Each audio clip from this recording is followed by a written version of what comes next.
أم خلقوا من غير شيء أم هم الخالقون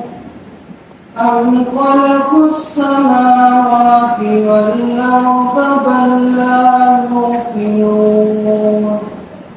أم عندهم خزائن ربك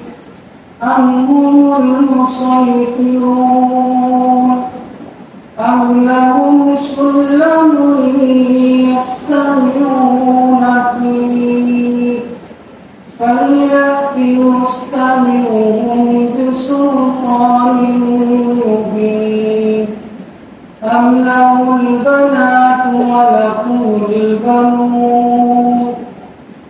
أم تسألهم أجرا فهم من